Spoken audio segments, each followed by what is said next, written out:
First प्रश्न कहता है कि माध्यक का 3 गुना और माध्य का 2 गुना का अंतर क्या कहलाता है? तो ये कहलाता है बहुलक। तो इस प्रश्न का जो राइट आंसर होगा ऑप्शन नंबर सी होगा। नेक्स्ट प्रश्न संख्या 78 में कहता है कि n सम हो तो माध्यक किस प्रेक्षण का मान क्या होगा? तो दो फार्मूला को याद रखना है। जब n बराबर सम होगा तो इसका फार्मूला होता है n बटा 2वां पद प्लस n बटा 2 प्लस 1वां पद अबटे में 2 होता है। और जब n का मान भी सम होता है तो इसका फार्मूला होता है n प्लस 1 बटा 2वां पद होता है।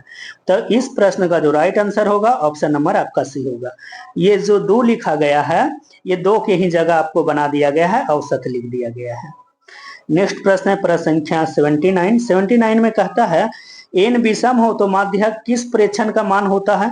तो इसका जो होता है ऑप्शन होगा आपका डी होगा n प्लस 1 और बटे में 2 n बटा 2 प्लस 1वां पद होता है।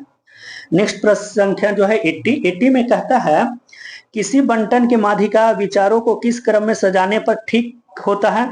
तो इस प्रश्न का जो राइट आंसर होगा ऑप्शन नंबर आपका सी होगा, बीचों बीच में होता है। नेक्स्ट प्रश्न है प्रश्न संख्या जो है 81 है।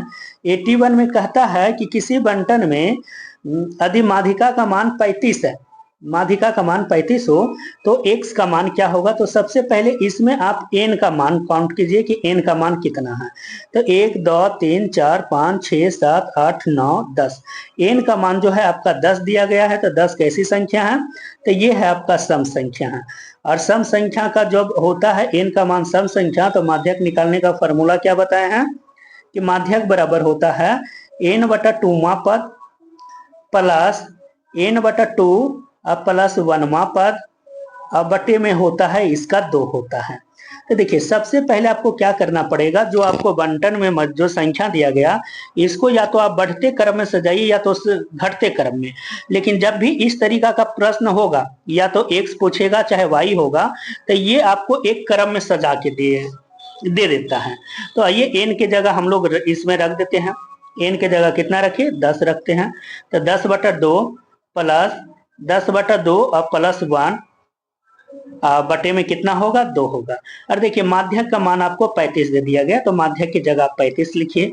इसी को आप कैंसिल कीजिएगा तो देखिए ये आया 5वां पद, ऐसा कि नहीं ये 5 ही आपका आंसर हो गया 5वां पद। तो इसमें या तो आपको स्टार्टिंग से या तो अंत से आपको गिनना पड़ेगा कि 5वां पद कौन होता है।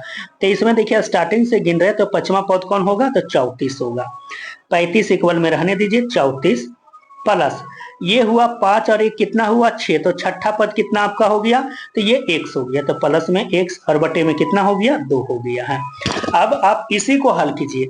यदि 35 को 2 से गुना करेंगे तो ये कितना हो जाएगा? 70। अब बराबर में कितना होगा? 34 अब प्लस में x। तो x का मान आप निकाल दीजिए। तो x का मान कितना होगा? 70 और माइनस में 34। यदि 70 में यदि 34 को माइनस किया जाए तो ये कितना बचेगा? 36 बचेगा, जो कि आपका ऑप्शन नंबर जो है सी सही है। तो इस प्रश्न का राइट आंसर होगा ऑप्शन नंबर आपका सी होगा।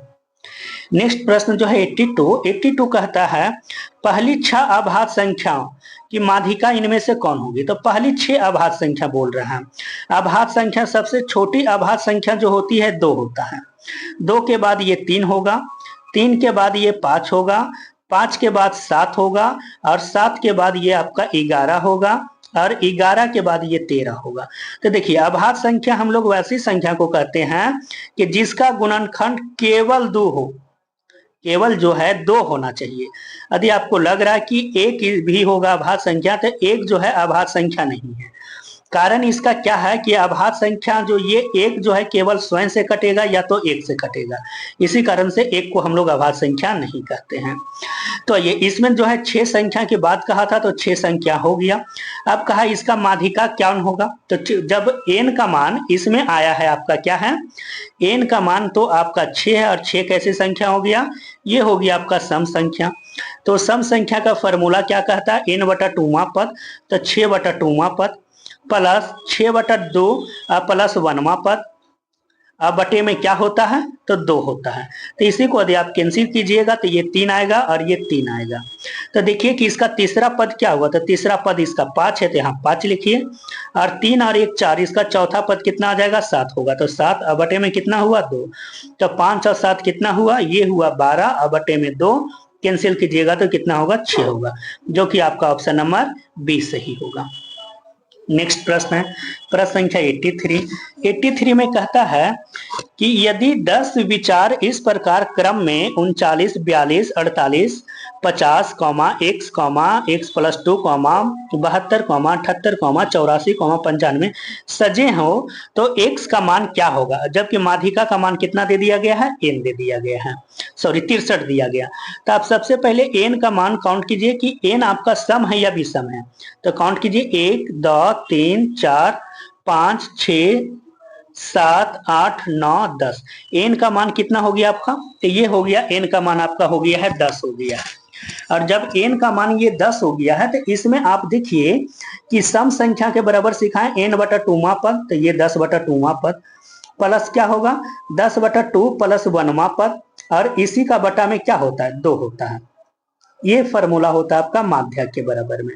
अब जब आप इसी को कैंसिल कीजिएगा, 2 को 5 बार में कैंसिल कीजिए, ये 2 को 5 बार में, तो आपका कौन सा पद आया, 5वां पद। तो 5वां पद आप काउंट कीजिए तो देखिए 5वां पद कौन आया, x आया। तो यहाँ लिखिए x प्लस 5 और 1 6, तो छठा पद कितना आ जाएगा x प्लस 2 और बटे में कितना होगा 2 होगा। इक्वल में आपका जो है माध्यक का मान कितना दे दिया गया है 63 दे दिया गया। अब इसी को आप हल कीजिए तो x और x को जोड़ेंगे तो ये हुआ 2x, अब प्लस में 2 हुआ। यदि आप 63 को 2 से गुणा कीजिएगा तो ये कितना होगा, ये हो जाएगा 126। 126 में यदि 2 को चला जाएगा तो ये कितना बचेगा 124। अब इसी को यदि आप कैंसिल करते हैं तो ये कितना बार में कट जाएगा 62 बार में, जो कि आपका ऑप्शन नंबर बी सही होगा। तो इस प्रश्न का right answer option number B होगा। नेक्स्ट प्रश्न है प्रश्न संख्या 84 में कहता है निम्न अंकों की माध्यिका क्या होगी। तो इसमें माध्यिका आपसे पूछ रहा था, इसमें आप देखिए कि n का मान कितना है। तो काउंट कीजिए 1, 2, 3, 4, 5, 6, 7, 8, 9। इसमें जो है n का मान दिया है 9। तो माध्यिका जो है ये है आपका विषम संख्या। तो माध्यिका निकालने का तरीका हम आपको सिखाएं कि जब विषम संख्या होगा तो डायरेक्ट निकलता है n प्लस 1 बटा 2 वहां पद होता है। तो सबसे पहले ये होता है माध्यक का फॉर्मूला जब n होगा विषम संख्या। तो अब इसी में देखिए ये संख्या को लेकर माध्यक निकालने के लिए या तो आपको बढ़ते क्रम में या तो आपको घटते क्रम में सजाना पड़ेगा। तो इसको घटते क्रम में आप सजाइए। तो घटते क्रम में यदि आप सजाइएगा तो देखिए इसमें सबसे बड़ा सबसे पहले कौन है, तो ये हो गया 48 है। 48 के बाद फिर देखिए इसमें कौन हुआ, तो ये हुआ 38 हुआ। 38 के बाद फिर कौन है आपका 35 है। 35 के बाद फिर कौन है 34 है। तो 34 के बाद फिर कौन हो गया है, इसमें देखिए कि 34 के बाद फिर कौन हो गया है 32 हो गया है। बाकी आप इसी क्रम में सजा लीजिएगा। तो n के जगह 9 रखिए। तो 9 अब प्लस में 1 और बटा में 2। तो 9 और 1 कितना हो गया 10। 10 को 2 से कैंसिल कीजिए तो ये कितना आ गया 5। तो इसका मतलब आपको 5वां पद देखना कि 5वां पद कौन है। तो देखिए 5वां पद कौन हुआ 1, 2, 3, 4, 5। 5वां पद कौन है 32 है। तो इस प्रश्न का राइट आंसर क्या होगा, ऑप्शन नंबर आपका बी होगा। आइए नेक्स्ट प्रश्न देखते हैं प्रश्न संख्या 85 में आपसे कहता क्या है कि किसी बंटन की माध्यिका इनमें से कौन है जब बहुलक प्लस 2 गुने माध्य होता है। तो देखिए एक बात हम आपको बताए हैं कि बहुलक तीनों में संबंध होता है। यदि आपसे बहुलक बराबर पूछा जाता है तो बहुलक बराबर जो होता है ये होता है 3 माध्यक और माइनस में होता है 2 माध्य। 3 माध्यक और माइनस में कितना होता है 2 माध्य होता है। तो देखिए इसमें आपसे लिखा क्या है, बहुलक तो रहने दिया है और ये माइनस है इधर ला दिया है। तो ये कितना बन जाएगा आपका, ये हो जाएगा प्लस में 2 माध्य होगा। इक्वल में कितना हो जाएगा आपका, तो 3 माध्यक हो जाएगा। तो देखिए 3 माध्यक जो है आपका ऑप्शन में कहाँ लिखा गया है। 3 माध्यक आपको जो है ऑप्शन में आपको देखना है कि कौन से ऑप्शन में लिखा गया। तो देखिए बहुलक प्लस 2 गुने माध्य लिखा है, बटा में 3 कर दिया। हाँ तो ये भी सही हो सकता है। आखिर क्यों, क्योंकि 3 गुने माध्यक होता है तो माध्यक बराबर हम लोग इतना लिख सकते हैं कि जब ये 3 गुना में है तो ये इसके भागा में जा सकता है। तो माध्यक बराबर हम लोग इतना लिख सकते हैं। तो इस प्रश्न का राइट आंसर जो होगा ऑप्शन नंबर ए ही हो जाएगा। तो इस प्रश्न का right answer option number A होगा। नेक्स्ट प्रश्न है प्रश्न संख्या जो है 86 में कहता है कि माध्यक का सूत्र कौन होता है। तो जब इसका सब्जेक्टिव प्रश्न अभी हम आपको एक सब्जेक्टिव प्रश्न आपको बताएंगे तो उसमें इस फार्मूला को लागू करेंगे। तो माध्यक का जो सूत्र होता है डायरेक्ट आपको याद रखना पड़ेगा l प्लस n बटा 2 माइनस सी एफ बटा में एफ होता है। तो इस प्रश्न का जो राइट आंसर होगा ऑप्शन नंबर आपका ए होगा। अभी इसमें एन बटा टू क्या होता है, सी एफ क्या होता है, एफ क्या होता है, एल क्या होता है, जब हम आपको प्रश्न बताएंगे तो उसमें हम आपको समझा देंगे। नेक्स्ट प्रश्न 87 में कहता है जो संख्या दिया गया उसकी माध्यिका क्या होगी। तो आप एन का मान इसमें निकालिए कि एन का मान कितना है, 1 2 3 4 5 6 7। तो एन का मान 7 हुआ, तो माध्यक क्या निकलेगा, विषम संख्या है। तो विषम संख्या के लिए क्या होता है, n प्लस 1 बटा में 2वां पद होता है। तो n बटा 2 प्लस n प्लस 1 बटा 2वां पद, तो 7 ये कितना हो गया, 8 बटे 2वां पद। तो जब इसको 8 से आप कैंसिल कीजिएगा तो ये कितना बार में कैंसिल होगा, चौथा पद। तो इसका चौथा पद आपको देखना है, लेकिन इसको या तो बढ़ते क्रम में या सजाते घटते क्रम में आपको सजाना पड़ेगा। तो ये इसको बढ़ते क्रम में अगर सजाते हैं, तो जब इसको बढ़ते क्रम में यदि आप सजाइएगा तो देखिए कि सबसे पहले छोटा कौन है, 1 है।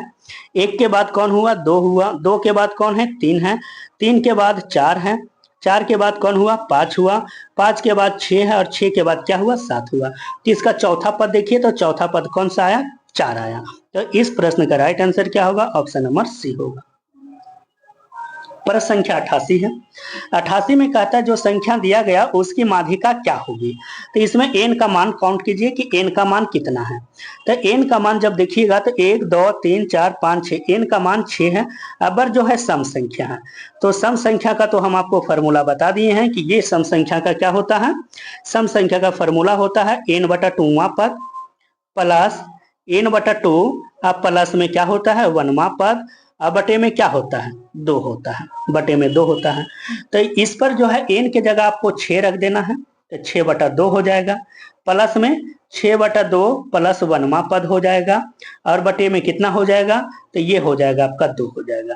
जब आप इसी को हल कर दीजिएगा और इसको बढ़ते या घटते क्रम में सजा दीजिएगा, और जब इसको हल कीजिएगा तो ये आपका निकल जाएगा। इसको बता ही देते हैं, 2 को कैंसिल किए तो ये 3 बार में, 2 को कैंसिल किए तो ये 3 बार में। तो पहले तीसरा पद, तो पहले इसको जो है बढ़ते क्रम में सजाइए या तो घटते क्रम में। तो हम इसको जो है बढ़ते क्रम में सजाते हैं। बढ़ते क्रम में यदि हम इसको सजा दिए तो देखिए ये इस प्रकार से हुआ। तो तीसरा पद पहले आया, तो तीसरा पद कितना है, तो 3 है, तो तीसरा पद को 3 लिखिए। प्लस आ गया चौथा पद, तो चौथा पद कितना है, 4 है, तो 4 लिखिए। अब बटा में कितना होगा, तो 2 होगा। तो 4 और 3 कितना हुआ, 7। 7 को 2 से कैंसिल कीजिए तो ये कितना होगा, 3.5, जो कि आपका ऑप्शन नंबर बी सही होगा। आइए नेक्स्ट प्रश्न, प्रश्न संख्या 89 में कहता है कि इसका भी माध्यिका ज्ञात कीजिए।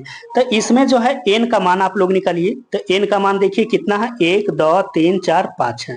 5 है तो ये कैसी संख्या हो गया, ये हो गया आपका विषम संख्या।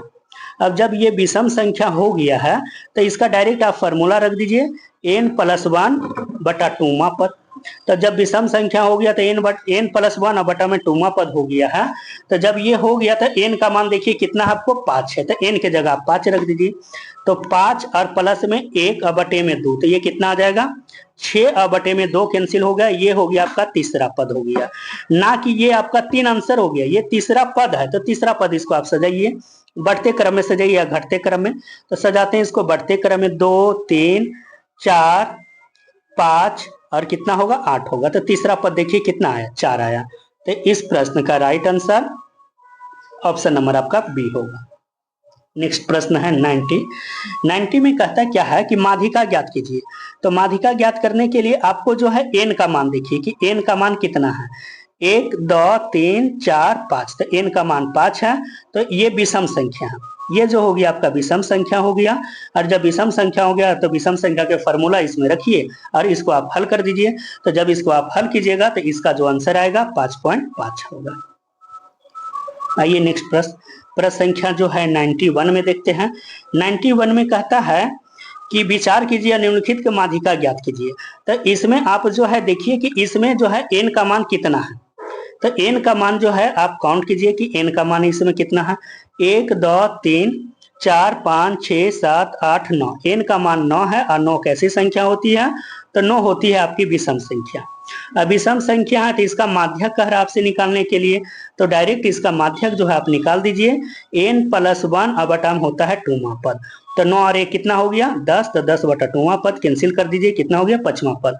अब 5वां पद इसको पहले आपको सजाना पड़ेगा, तो इसको या तो बढ़ते क्रम या घटते क्रम में सजाइए, तो इसको हम बढ़ते क्रम में सजाते हैं।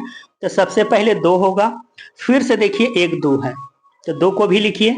उसके बाद कितना होगा 3 होगा, 3 के बाद फिर कितना है आपका 5 है, तो 5 को लिखिए। 5 के बाद फिर कितना है 6 है, तो 6 लिखिए। 6 के बाद फिर कितना है 7 है, तो मतलब 5वां पद इतना ही हमको मिल जाएगा। तो 5वां पद देखिए कितना होगा 6 होगा।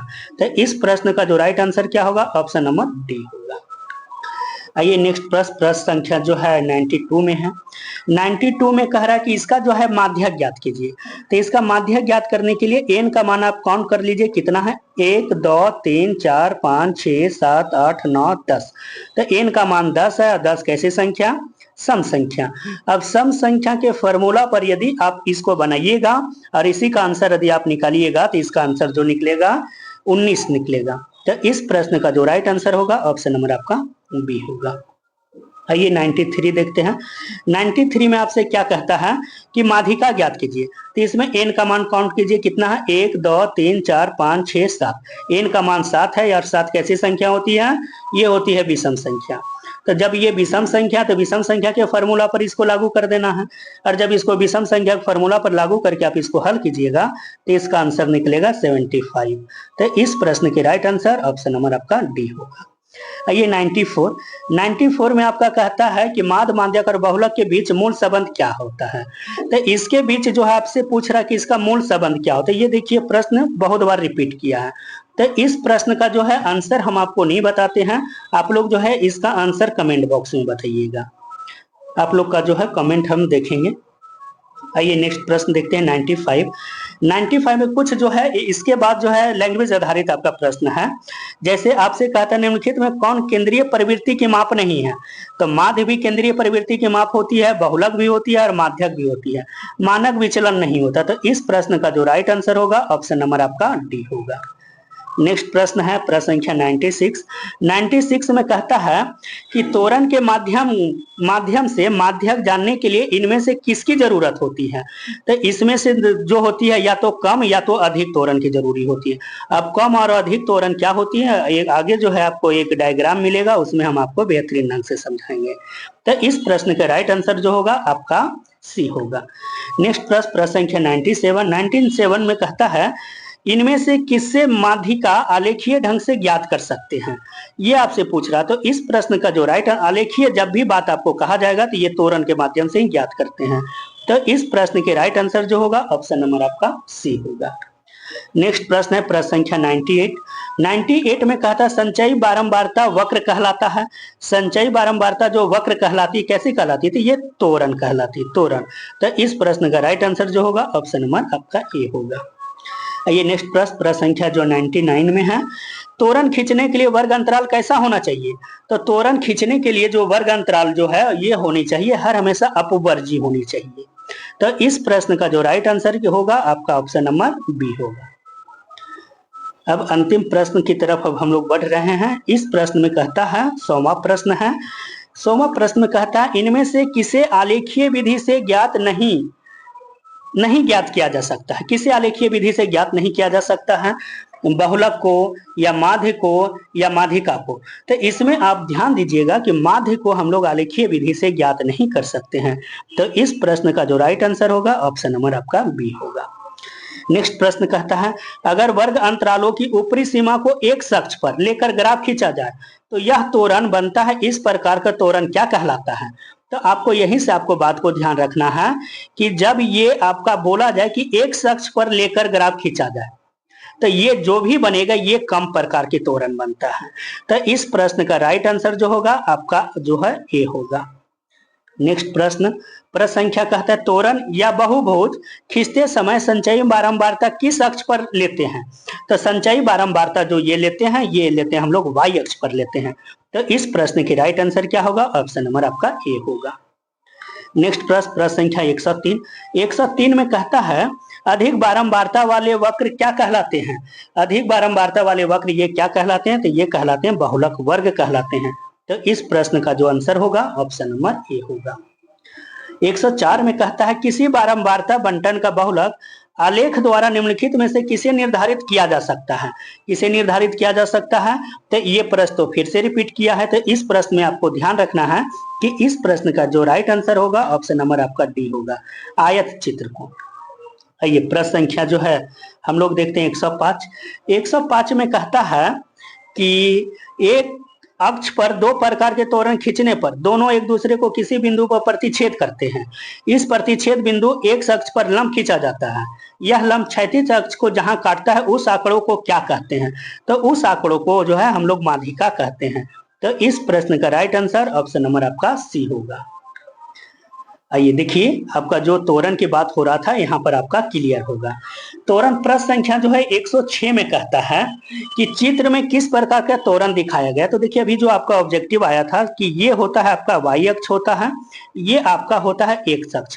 वाई अक्ष को जो है इंडिकेट करता है ये आपका संचयी बारंबारता को, और एक्स अक्ष पर ये सीमाएं को जो है दिखाने का काम करता है।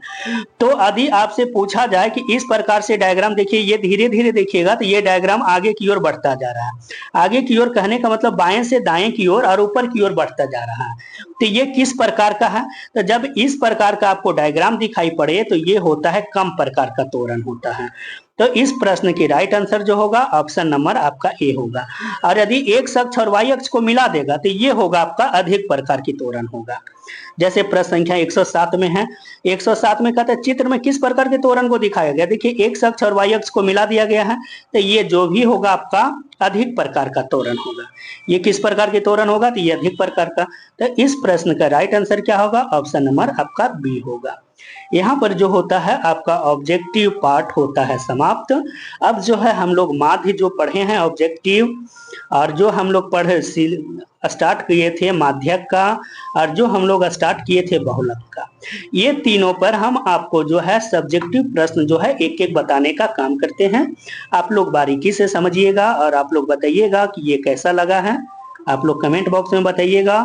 उसके बाद आप लोग बताइएगा कि कौन से जो है चैप्टर का अब आप लोग को चाहिए ऑब्जेक्टिव, आप लोग कमेंट बॉक्स में बताइएगा। देखिए, जैसे इस प्रश्न में कहता क्या है, वर्ग जो है अंतराल आपको दिया गया है, बारंबारता भी दिया गया है, और आपका जो है इसमें जो है आपका माध्य भी दे दिया गया है। माध्य दे दिया गया और आपसे कहता है कि बताइए एफ का मान क्या होगा। तो बारंबारता का हम आपको जो है माध्य का फॉर्मूला हम आपको बताए थे कि माध्य बराबर होता क्या है। तो माध्य बराबर हम आपको बताए थे कि ये होता है सिग्मा एफ एक्स बटा सिग्मा एफ होता है। यहाँ पर आपको समझना है कि एफ कहते हैं किसको, तो बारंबारता जो होता है उसी को हम लोग एफ कहते हैं। और एक्स हम लोग कहते हैं किसको, तो एक्स कहते हैं हम लोग वर्ग चिन्ह को कहते हैं। वर्ग चिन्ह हम लोग को निकलता कैसे है, तो ये ऊपरी सीमा प्लस निम्न सीमा बटे में 2 कर देंगे, वही आपका जो है निकल जाएगा, ये एक्स का मान निकलेगा। तो यहाँ पर देखिए, तो यदि 11 और 13 को आप जोड़िएगा तो ये कितना आएगा आपका, 11 और 13 को यदि आप जोड़िएगा तो ये आएगा आपका 24 आएगा। अब जब 24 आएगा उसको 2 से भागा दीजिएगा तो ये कितना आएगा आपका, ये आएगा आपका 12 आएगा। अब ये 12 आया। अब एक जब आप निकाल लिए, बाकी आप देखिए कि सब में वर्ग अंतराल कितना का अंतर है, तो सब में देखिएगा 2-2 का अंतर है। तो जो भी वर्ग चिन्ह भी निकलेगा 2-2 का अंतर से ही निकलेगा। तो जब ये 12 निकला तो ये कितना निकलेगा, 14 निकलेगा। ये कितना निकलेगा, 16 निकलेगा। ये 18 होगा, ये 20 होगा, ये आपका 22 होगा, और ये कितना होगा, 24 होगा। या तो आप इस प्रकार से भी निकाल सकते हैं कि 19 प्लस 21 को जोड़िए, फिर 2 से भागा दीजिए तो 40 आएगा। 40 को 20 से दीजिएगा भागा, 2 से दीजिएगा भागा तो कितना आएगा, 20 आएगा। ये एफ निकालने के बाद फिर आपको निकालना पड़ेगा एफ एक्स निकालना पड़ेगा। एफ एक्स कहने का मतलब बारंबारता, और एक्स को आपको गुना करना पड़ेगा। तो 7 को यदि आप 12 से गुना कीजिएगा तो ये कितना आएगा आपका, 84 होगा।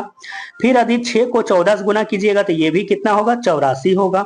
16 को 9 से गुना कीजिएगा तो ये कितना होगा, 144 होगा। और यदि 13 को आप 18 से गुना करते हैं तो ये आपका 234 होगा। और ये 20 को यदि हम एफ से गुना करेंगे तो ये कितना होगा आपका, 20 एफ होगा। और 22 को यदि आप 5 से गुना करते हैं तो ये कितना होगा, 110 होगा। 24 को 4 से गुना कीजिएगा तो ये कितना होगा, 96। अब फॉर्मूला पर आपको ध्यान देना है। सिग्मा का मतलब हम आपको बताए थे कि ये जोड़ होता है। अब जोड़ना है किसको, एफ एक्स को जोड़ना है। तो इसमें जितनी संख्या दिया गया आप टोटल को जोड़िए। जब टोटल को जोड़िएगा तो ये आपका देगा 752। अब प्लस, ऐसा कि नहीं ये 20 को भी आप जोड़ दीजिएगा, 20 नहीं जुटेगा, तो 20 आपका ये अलग से लिखाएगा। तो सिग्मा एफ एक्स को आप जोड़िएगा तो 752, और प्लस में कितना आएगा 20 एफ, और बटा में कहता है सिग्मा एफ। तो अब एफ को जोड़िए, अब ये टोटल संख्या जो है, अब यदि आप टोटल को जोड़ते हैं तो ये आपको जोड़ने पर देगा 44, अब प्लस में एफ देगा। अब जब 44 प्लस एफ दिया, अब आइए हम लोग फॉर्मूला का प्रयोग करते हैं। माध्य बराबर सिग्मा एफ एक्स बटा सिग्मा एफ होता है। तो माध्य का मान आपको कितना दे दिया गया था 18, तो माध्य की जगह आप 18 रखिए। सिग्मा एफ एक्स के जगह कितना दे दिया गया है ये 752, आप प्लस में 20 एफ है तो 20 एफ लिखिएगा, बटा में सिग्मा एफ, तो सिग्मा एफ की जगह कितना दे दिया गया है 44, और प्लस में कितना है एफ दे दिया गया। अब आप इसी को हल कीजिएगा। जब आप इसको यदि आप हल करते हैं तो 18 को 44 से गुना कीजिएगा तो ये आ जाएगा आपका 792, प्लस 18 को एफ से गुना कीजिएगा तो ये आ जाएगा आपका 18 एफ, इक्वल 752 को 1 से गुना कीजिए तो ये 752, अब प्लस में कितना होगा ये 20 एफ होगा। अब ये जो है यहाँ से आपको समीकरण को हल करना पड़ेगा, तो समीकरण को हल कीजिए। 752 और माइनस में कितना होगा 752, इक्वल में 20 एफ और माइनस में कितना होगा 18 एफ होगा। अब 792 में यदि 752 को आप माइनस कीजिएगा तो ये कितना बचेगा 40, और इधर आपका कितना बचेगा 2f। इसी को आप कैंसिल कर दीजिए तो f का मान कितना निकलेगा, तो f का मान जो हो जाएगा ये 5 हो जाएगा, सॉरी 20 हो जाएगा। तो इस प्रश्न का जो राइट आंसर कितना होगा 20 होगा। ये क्लास 10th के लिए बोर्ड परीक्षा के लिए अति महत्वपूर्ण प्रश्न है। ये प्रश्न जो है आप लोग को बहुत बार रिपीट किया है, तो इस प्रश्न को आप लोग जो है बेहतरीन ढंग से समझिएगा। आइए अब जो है आगे की ओर चलते हैं।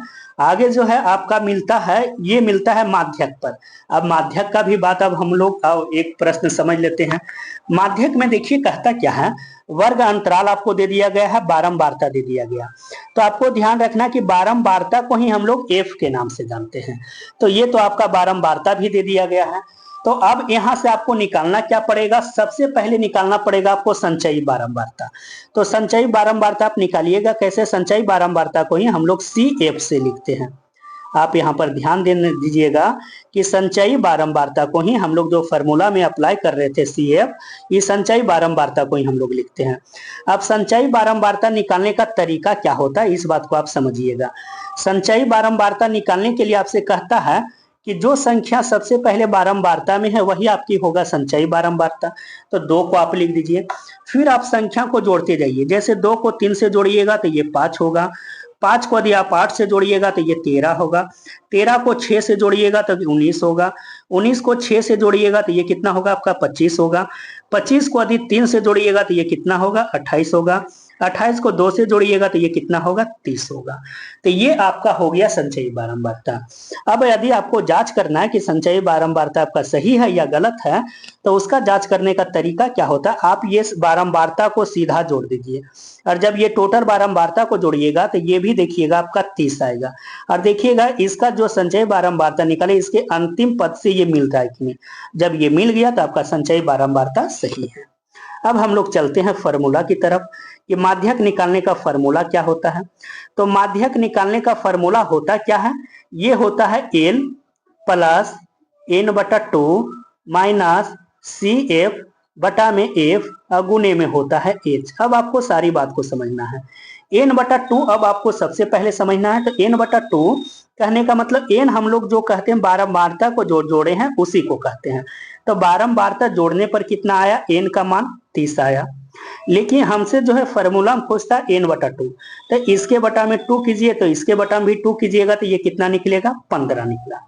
अब जैसे ये 15 निकला तो 15 के जो है तुरंत बाद आपको देखना कि 15 के तुरंत बाद कौन बड़ा है, संचयी बारंबारता है उसके नजदीक आपको देखना है, उससे बड़ा भी हो सकता है या उससे छोटा भी हो सकता है। तो अब आपको देखना कि इससे तुरंत बड़ा कौन है, तो तुरंत देखिएगा तो ये आपको मिलेगा 19 मिलेगा। तो यहीं से आपको जो है यदि आपसे पूछा जाता कि बताइए माध्यक वर्ग कौन है, तो माध्यक वर्ग आपका कौन हो जाएगा, माध्यक वर्ग ये हो जाएगा आपका 55 से 60 हो जाएगा। अब जब ये 55 से 60 देगा तो इसमें आपका 2 का मान देगा, 2 चीज का मान देगा। 2 चीज का क्या देगा, ये जो वर्ग में सबसे छोटा है ये आपका एल का मान देगा, एल का मान ये आपका 55 देगा। और सब में देखिए कितना का अंतर है, तो सब में देखिएगा ये 5 का अंतर है। तो एच का मान आपका कितना हो गया 5 हो गया है। अब आपका जो है एन बटा 2 भी पता हो गया है, एल भी पता हो गया है। एच भी पता हो गया। अब सी एफ और एफ आपको पता लगाना है। तो सी एफ में आपको देखना क्या है कि जो आपका एन माध्यक वर्ग निकाले हैं, जो आप माध्यक वर्ग निकाले हैं और माध्यक वर्ग निकला है 55 से 60 निकला है। अब जब सी एफ आपको लिखने की बारी होगा संचयी बारंबारता, तो देखिएगा जो माध्यक वर्ग निकला जस्ट उसके ऊपर वाले को ही हम लोग कहते हैं इसमें सी एफ। तो इसके ऊपर में कितना है, तो ये 13 हो गया।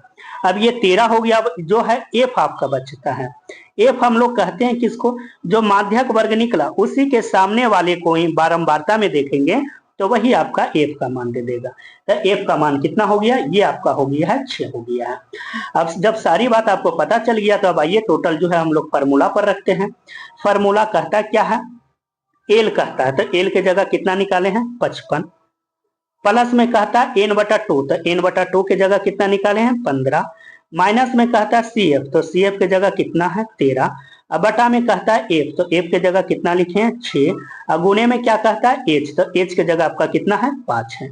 अब आप इसी को हल कर दीजिए तो ये कितना होगा 55 प्लस 15 में 13 गया, कितना हो गया 2/6 और गुणे कितना हुआ 5, कैंसिल कीजिएगा तो ये कितना बच जाएगा 3 बच गया। मतलब 55 प्लस 5/3। तो इसको जब देखिएगा यदि आप इसको दे दीजिएगा भागा, कि 5 को 3 से यदि आप भागा देते हैं तो 5 को 3 से यदि आप भागा दीजिएगा तो देखिए 3 से आप 5 को भागा दीजिए तो कितना बार में आएगा, 3 से लगा तो ये एक बार में आ गया, फिर ये कितना हो गया 3, ये 5 में से 3 गया 2 बचा, तो ये कितना हो गया 6, मतलब 1.66 ये आपका आते रहेगा। तो इसका आंसर कितना होगा 55 और ये कितना हो गया 56 पॉइंट कितना हो गया, ये 6 आपका आंसर हो गया है। तो ये आपका माध्यक था। अब हम लोग जो है अंतिम प्रश्न देख लेते हैं। अंतिम प्रश्न जो है आपका बहुलक है। तो देखिए बहुलक हम लोग जो है देखते हैं। बहुलक में सबसे पहली बात आपका जो है बहुलक का फॉर्मूला आपको ध्यान देना है कि बहुलक का फॉर्मूला क्या कहता है। तो बहुलक का फॉर्मूला के लिए हम आपको सिखाए थे, एक बॉक्स लगाइएगा, इसके आगे एल प्लस पीछे जो है गुने एच कर दीजिएगा, F1 और माइनस F0 लिखिएगा। वही बात जो अंश में लिखे वही बात नीचे हर में लिखना है, F1 माइनस F0, पर इसमें थोड़ा सा चेंजिंग करेंगे। चेंजिंग क्या करेंगे, F1 में 2 गुना कर देंगे तो इधर F2 आपको माइनस कर देना है। अब इसमें देखते हैं कि एल एच F1 F2 कहते हैं किसको। अब सारी मान को हम आपको बताते हैं, बारीकी से ये प्रश्न को समझिएगा। आज जो है आपका सांख्यिकी जो चल रहा था आपका पाठ, सांख्यिकी का जो है सारी पाठ आप लोग का समाप्त कर दिए हैं। तो देखिए इसमें आपको देखना कि सबसे अधिक कौन है, तो जो सबसे अधिक बारंबारता आपको देखना है कि इसमें सबसे अधिक आपकी बारंबारता कौन दिया गया। जो सबसे अधिक बारंबारता दिया जाता है वही तो आपका कहलाता है बहुलक वर्ग। तो सबसे अधिक कौन दे दिया गया है 15 है, तो 15 यही होगी आपका बहुलक वर्ग। यदि आपसे पूछा जाता है कि बहुलक वर्ग कौन है, तो बहुलक वर्ग आपका कितना हो गया, तो ये हो गया 30 से 40 हो गया। तो 30 से 40 जो हो गया, तो जो आपका बहुलक वर्ग होता है उसका बारंबारता को देखिएगा तो वो आपका कहलाता है F1, और एक के पहले क्या होता है 0, तो ये हो गया F0, और एक के बाद क्या होता है 2, तो ये क्या हो गया आपका F2 हो गया है। तो यदि इसमें एल की बात कहता है तो एल आपका कितना है 30 हो गया। F1 की मान कहता है तो कितना हो गया, ये 15 हो गया। F0 की मान कहेगा तो कितना हो गया 6 हो गया। F2 की मान कहेगा तो कितना हो गया, ये 7 हो गया। और H की बात कहेगा तो देखिए सब में कितना का डिफरेंस है, तो सब में कितना का डिफरेंस है 10 का डिफरेंस है। अब सारी बात आपको पता चल गया है। अब इसको जो है आप डायरेक्ट फार्मूला पर रख दीजिएगा। फार्मूला पर एल है तो एल के जगह आप 30 रख दीजिएगा, प्लस F1 माइनस F0, तो F1 की जगह कितना आपका 15 है, माइनस F0 के जगह 6 है, बटा में 2F1, F1 में 2 गुना करना है, 2F1 अब माइनस कितना कहता है F0, तो F0 के जगह 6 और F2 के जगह कितना कहता है -7, अब गुने में H कहता है। जब आप इसी को हल कीजिएगा तो हल करने पर आपका ये जो आंसर आएगा ये 35.29 के आ जाएगा, लगभग इतना आपका आंसर आ जाएगा। तो इस प्रश्न का राइट आंसर 35.9 होता है। तो आज जो होता है आपका सांख्यिकी जो है, जो हम लोग सीरीज चला रहे थे सांख्यिकी का, ये होता है आप लोग का समाप्त। अब आप लोग को कौन से चैप्टर पर चाहिए ऑब्जेक्टिव, आप लोग कमेंट बॉक्स में बताइए।